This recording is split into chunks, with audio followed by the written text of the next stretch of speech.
발달장애 어른, 그 밖에 수반되는 증상들.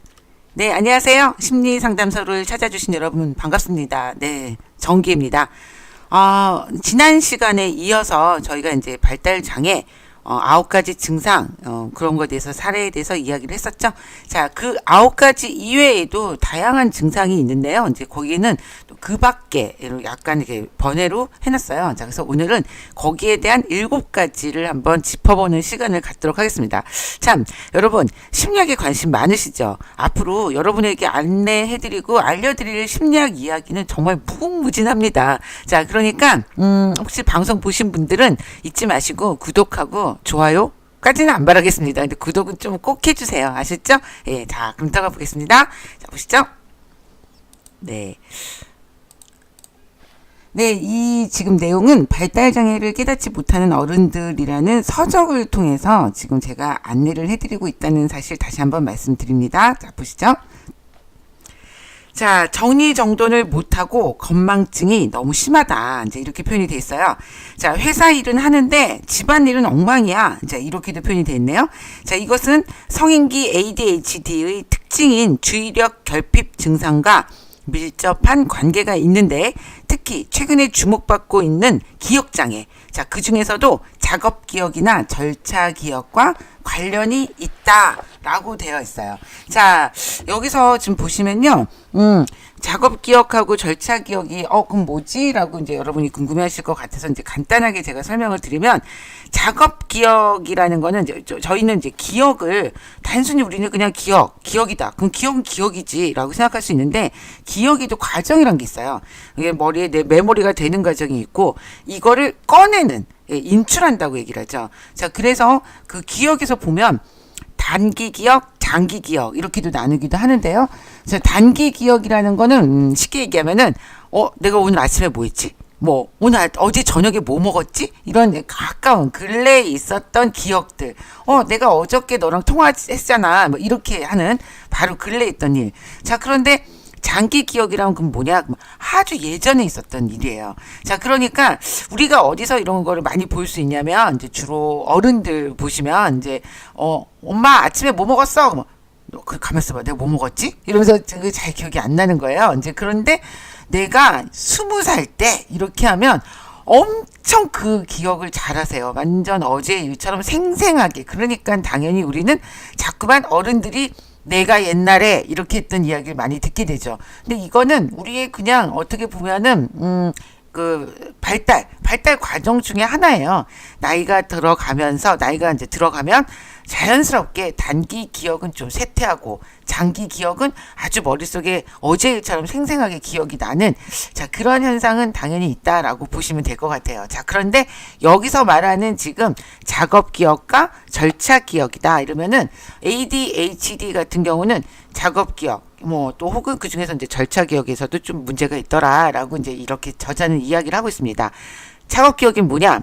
예를 들면 이런 거죠. 작업을 하는 그 기억인데 쉽게 얘기하면 여러분들이 이제 책에 있는 사례예요. 카레를 만들고 있어요. 주방에서 카레를 만들면 이렇게 저어야 되죠. 이렇게 뭔가를 계속 눌러붙지 않도록. 자, 이러는데 전화가 온 거예요. 자, 그럼 여러분들은 보통 우리는 전화를 받으면서 카레를 젓는 일을 무의식적으로도 계속 할 수 있죠. 뭐 2가지가 다 가능하죠. 자, 그런데 보통 ADHD다 그러면 카레를 적고 있으면 이것만 하던가 전화를 받으면 지금 바로 전화하고 있던 일을 잊어버리게 되는 거예요. 예, 그래서 당연히 전화통화가 길어지면 카레가 어느 순간 막 다 타버리고 이런 상황이 발생이 되겠죠. 자, 이런 거를 우리가 작업 기억이라고 합니다. 그러니까 동시에 멀티예요. 동시에 2가지. 먼저 하던 일 또는 후발에 시작한 일을 동시에 같이 할 수 있는 자, 이런 걸 작업 기억이다. 앞에 했던 작업을 기억한다 이 얘기죠. 자, 그럼 절차 기억이란 건 또 뭐냐면 우리가 한번 습득한 기억이에요. 그러니까 뭐 예를 들어서 운전을 한다. 그러면 어느 순간 운전이 익숙해지면 어디에서 어디까지 무슨 신호를 받고 갔는지 사실 잘 기억이 안 날 때가 있죠. 그러니까 그냥 익숙하게 하는 거예요. 운전을 할 때마다 뭐 이게 중립이 어디지? 뭐 뒤에다 어떻게 놓는 거지? 뭐 악셀이 어느 쪽이지? 이렇게 하고 생각하지는 않거든요. 그러니까 이거는 익숙해지는 거죠. 뭐 예를 들면 수영도 마찬가지고 자전거를 타는 것도 마찬가지인데 저희가 신체가 한번 습득한 거를 그냥 자연스럽게 계속하는, 자, 이런 거를 절차 기억이라고 합니다. 그러면 이 두 가지의 문제가 있다라고 얘기를 한다면, 작업 기억 같은 경우 앞에서 말씀드린 것처럼 한 가지 일을 하다가 다른 일이 첨부가 됐을 때는 까먹어 버리는, 잊어버리게 되는, 그래서 하나만 하게 되는 이런 상황이 될 거고, 절차 기억 같은 게 좀 문제가 있다 그러면 늘 뭐를 해도 서툴겠죠. 익숙해지지가 않는 거죠. 보통 우리는 생활하는 데 있어서 뭐 특히나 직장에서 일을 한다 그러면 어떤 부분 자기가 맡은 파트에서는 굉장히 익숙해지는 게 있잖아요. 근데 이 익숙해짐이 좀 둔하다. 자, 그러니까 항상 실수를 하게 되겠죠. 이제 그런 이야기를 하고 있는 겁니다. 이해 가셨죠? 자, 그럼 다음 또 장면 보시죠. 자, 네. 2번, 계획성이 없고 관리 능력이 좀 부족하다. 그래서 지나치게 낮은 생활 기술에서 정리하는 것을 가장 못하는데, 시간을 어떻게 활용할 것인지 계획을 세울 줄도 모른다. 자고 일어나는 시각도 제각각이고 지각을 좀 밥 먹듯이 한다. 자, 그리고 또 이제 즉흥적으로 약속을 하고, 또 그러다 보니까 자연스럽게 또 어떤 일을 경솔하게 떠맡을 때도 많고요. 자, 그리고 결국 그 약속을 좀 지키지 못하게 된다라는 이야기를 하고 있습니다. 자, 그런데 대체적으로 보면 지금 이거 읽어보니까 무슨 말인지는 아시겠죠? 그러니까 좀 생활 기술이 조금 부족하다 이렇게 하다 보니까 아침에 기상 시간도 막 엄청 이렇게 틀에 정해진 이런 걸 잘 못하는 거예요, 사실은. 그래서 뭐 기상 시간도 막 제각기 다르고, 또 야, 우리 오늘 저녁 때 밥 먹자. 그래? 그러면서 이제 즉흥적으로 약속을 많이 하고, 앞에서 얘기했듯이 잊어버리기를 잘하기 때문에, 기억을 잘 안 하기 때문에 좀 잊어버리고 약속을 어기고, 그래서 뭐 주변에서 질타를 받기도 하고 이제 이렇게 된다라고 하겠죠. 사실 근데 이 분들이 또 인간성은 굉장히 좋아요. 사람들이 좋아요. 거절을 잘 안 하는, 그런데 거절을 안 하니까 굉장히 주변에서 또 뭔가 이렇게 흔쾌히 뭐 이거 좀 해줘, 알았어 이렇게 하긴 하는데 마무리가 안 돼서 결국 좀 뭔가 이렇게 불편함을 겪게 되고 주변에 원성을 사게 되는 그런 경우도 있다라고 보시면 되겠습니다. 자, 또 보시죠. 자, 쉽게 사고를 내는 경향이 있다. 그리고 또 이제 스릴을 즐기고 싶어 한다. 자, 이들은 집중력이 부족하기 때문에 교통신호나 표지판을 못 보고 지나치기도 하고, 사소한 것에 욱해서는 억지로 추월을 하거나 지나치게 속도를 내기도 한다. 자, 또 수면 부족 때문에 졸음 운전을 하기도 쉽다라고 되어 있습니다. 자, 이게 여기서 조금 특이한 그게 좀 있는데요. 이제 뭐냐면은 의외로 또 이분들이 좀 충동적이다 그러기 때문에, 충동적인 기질을 갖고 있기 때문에 스릴을 즐기는 걸 좋아하시는 거예요. 이제 그래서 그런데 주의력이 좀 결핍돼 있다 보니 자연스럽게 운전을 하고 가는데, 그러니까 뭐 신호등 우리가 당연히 보고 가야 되는데 신호등을 못 보고 그냥 이렇게 확 지나치는 거예요. 그러다 보면 가끔 우리가 이렇게 차를 운전하고 다니다 보면 분명히 제가 가는 직진 신호를 받고 가는데 느닷없이 뭐 우측이나 좌측에서 확 하고 튀어나오시는 분들이 있잖아요. 이제 그런 경우는 물론 다 이런 성향이다 볼 수는 없지만 대체적으로 이런 성향을 가지신 분들이 그런 사고가 유발할 수 있는 그런 현상을 좀 많이 만들더라 이거예요. 자, 그런데 조금 여기서 좀 이거 괜찮다라고 생각했던 게 뭐였냐면, 여기 책에 보면 그 미국에 있는 매사추세츠 이 주에서는요, 미국은 대체적으로 이런 것 같아요. 운전 면허증을 갱신을 할 때, 그러니까 이제 처음 하는 게 아니라 갱신할 때요, 여러 번 사고를 일으킨 사람, 그러니까 즉 사고 경향이 좀 있는 사람한테는 의무적으로 ADHD 진단 리스트를 작성하도록 하고 있다고 해요. 자, 그래서 전문가에게 ADHD라고 진단을 받으면 약물 치료를 받게 되어 있는 게, 이게 이제 법적으로 강제 조항인 거죠. 예. 그러면 저희도 이런 거를 조금 도입해 놓으면 좋지 않을까, 이렇게라도 좀 알게 되지 않을까라는 생각이 좀 들어요. 그러니까 이게 뭐냐면, 처음부터 제가 이 자료를 갖고 와서 여러분들한테 안내를 할 때도 이 주제가 바로 그거잖아요. 지금의 학생들, 청소년들은 충분히 내가 ADHD가 좀 있다라는 거가 발견이 되기가 쉽죠. 자, 그런데 이미 성인이 된 상태에서는 이게 우리가 그때 당시는 이렇게 관찰하고 지켜보고 뭐 분류하고 하는 이런 선생님들조차도 그런 게 없었기 때문에 모르는 상태로 어른이 돼버린 거죠. 자, 그래서 그런데 대부분 다 운전면허증을 갖고 있으니까 미국처럼 어떤 갱신할 때마다 사고를 낸 경험을 갖고 있다 이러면은 뭐 ADHD 뭐 검사를 받게 해서 이게 진단이 나왔다 전문가에 의해서. 자, 그러면은 뭐 약물 치료를 통해서 조금 뭔가를 이렇게 할 수 있게끔. 자, 이렇게 된다 그러면 상당히 사고도 좀 많이 줄일 수 있고, 사고라는 거는 늘 말씀드리지만 개인의 문제만은 아니죠. 예, 이 사고가 혼자만의 문제가 아니라 다른 사람 2차, 3차 피해자가 생기기 때문에 좀 필요한 게 아닌가라는 생각이 좀 드네요. 여러분 생각도 그러세요? 예, 자, 다음 보시죠. 자, 수면 장애와 낮 시간의 졸음, 자는 중에도 깨어있는 수면 부족, 발달 장애가 있는 사람은 충분히 숙면을 취하지 못하며 수면 효율이 나쁘다고 해요. 자, 그래서 본인은 7에서 8시간쯤 잤다고 생각을 하더라도 실제로는 얕은 잠을 자기 때문에 4-5시간 밖에 수면을 취하지 못하고 있는 셈이다 라고 이야기를 하고 있습니다. 네, 이게 보통 이분들이 보면은 낮 시간에 항상 피곤해요. 그리고 항상 눈이 충혈되어 있거나 너무 피곤해요. 왜 안 자냐? 잠을 안 자? 이러면은 어제는 또 막 엄청 잤대요. 뭐 9시부터 자서 뭐 아침에 7시까지 잤다.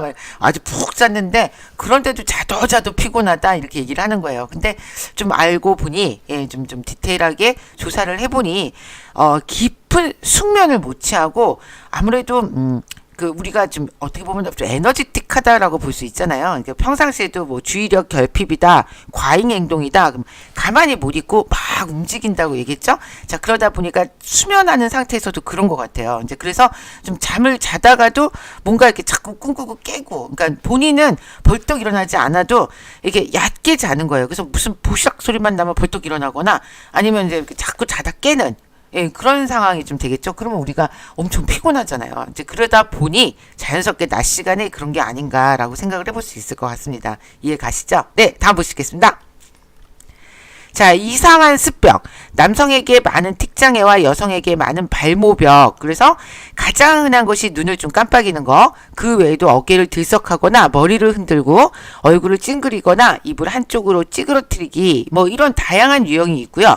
발모벽 중에는 자신의 몸에 난 털뿐만 아니라 기르고 있는 개나 고양이의 털을 뽑거나 인형의 머리카락을 뽑는 사례도 있다.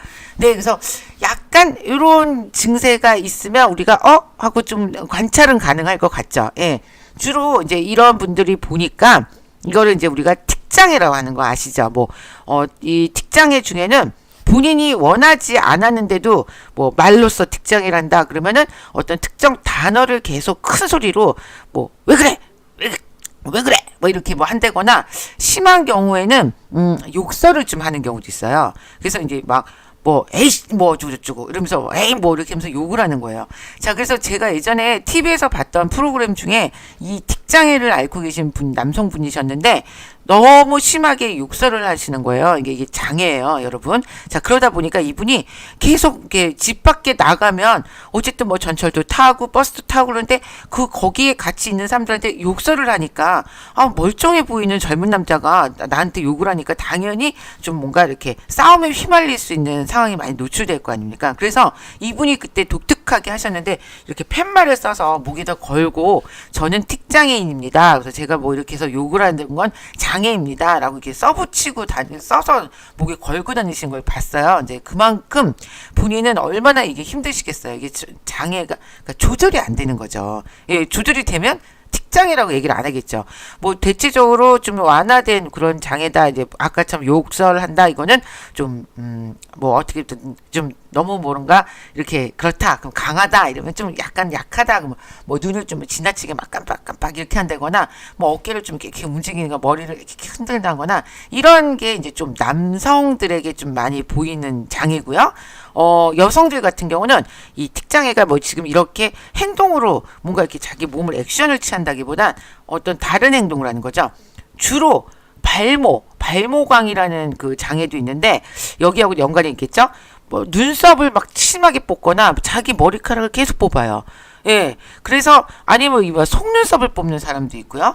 자, 그러니까 이러다 보니까 이게 뭐, 한 번 뽑고 쉬고 있는 게 아니라 계속 뽑다 보니, 머리 같은 경우도 머리숱이 어느 일정 부분이 막 다, 예, 막 이렇게, 속머리가 다 드러날 정도로 이렇게 되겠죠. 자, 그런데 또 특징적인 거는, 애완동물이나 인형이나 어쨌든 털에 집착을 하는 거예요. 그죠? 그래서 애완동물의 털도 막 계속 뽑거나, 애완동물 좀 불쌍하죠. 예, 그러거나 인형 머리. 그리고 또 심한 경우는 어떤 경우는 털을 뽑아서 먹기도 합니다.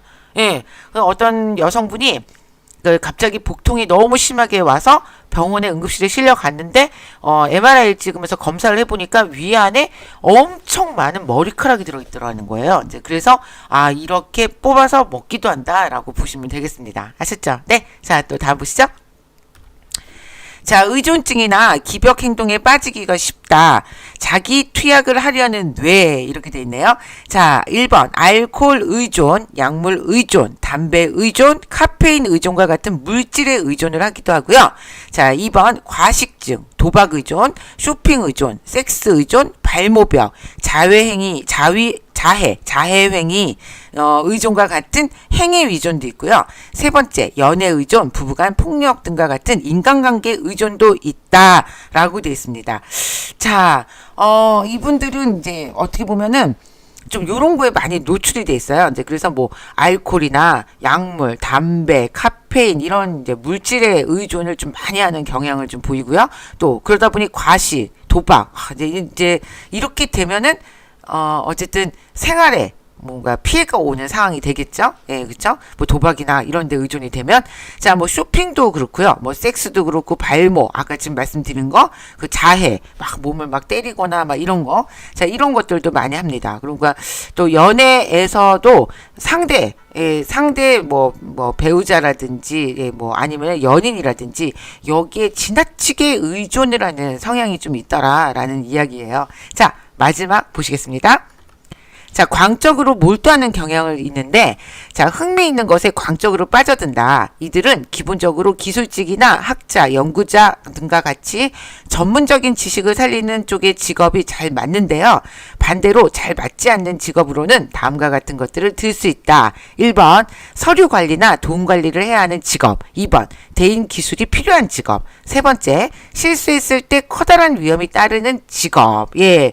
자, 이분들이 주로 이렇게 좀 뭔가를 광적으로 몰두하는 경향을 갖다 보니까 사실은 또 이제 자기가 이제 좋아하는 일에 엄청 집중하는 거죠. 집착한다고 해도 괜찮아요. 아주 몰입을 하는 거예요. 온통 그 생각만 하는 거죠.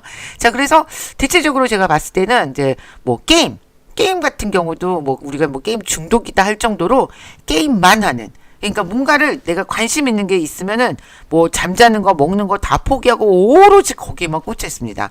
자, 그런데 또 의외로 우리가 이렇게 생각해 볼 수 있죠. 어떤 이분들이 그래서 지금 말한 것처럼 기술이나 학자, 연구자 이런 사람이 된다라고 하면 자신이 관심 있는 그 분야에 대해서는 엄청 집요하게 파고들 거 아니에요? 자, 그러다 보니까 자연스럽게 남들은 좀 의무감에 해야 되는 거를 좋아서 그걸 하고 몰두를 하다 보니 결국은 어떤 성과를 내게 되는 이런 상황이 발생이 되더라 이거예요. 자, 그런데 여기에서 또 중요한 건 그거죠.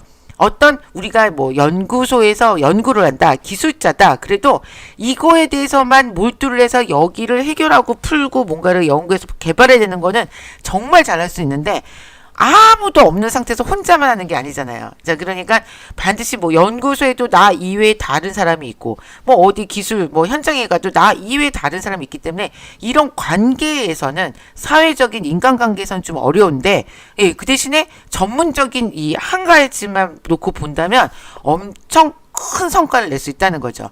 예를 들어 이제 요게 조금 많이 적용이 되는 게 아스퍼거 장애 같은 경우가 해당이 되는데, 아스퍼거 중에서 서번트라고 있어요. 근데 지금 우리가 이제 와서야 우리가 이제 이런 장애를 하면서 이야기를 하는 걸 보면 뭐 아인슈타인 같은 경우도 뭐 아스퍼거 장애였다. 뭐 이렇게도 이야기를 하고 있죠. 예, 그러니까 그만큼 천재적인 면도 분명히 갖고 있어요. 갖고 있어서 그 자기가 좋아하는 게임이면 게임을 시키면 엄청 나중에 게임으로 성공을 할 수도 있어요. 뭐 게임을 만들어내거나 아니면 뭐 기술로 게임을 정말 잘하거나, 자, 그럴 수 있는데 지금 보신 것처럼 또 이렇게 안 맞는 직업은 뭐 서류 정리 우리가 안 된다고 했잖아요. 앞에서부터. 그러니까 뭐 대인 기술 우울, 예, 이런 것들.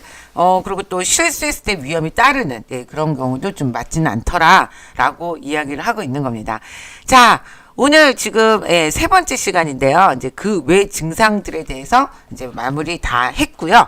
자, 다음 시간에는 저희가 어떤 걸 지금 가지고 또 얘기를 해볼 거냐? 그러면은 아스퍼거. 지금 방금 제가 말씀드렸죠? 그래서 아스퍼거, 그리고 여성 발달 장애 특징, 이렇게 요렇게 두 가지 정도를 가지고 다음 시간에 진행을 해보고요. 그 다음 시간에는 어른들의 발달 장애 자기 진단, 예, 자가 진단 리스트 해서 어떻게 우리도 한번 가볍게 진단해 볼 수 있는 그런 것까지 한번 진행을 해보도록 하겠습니다.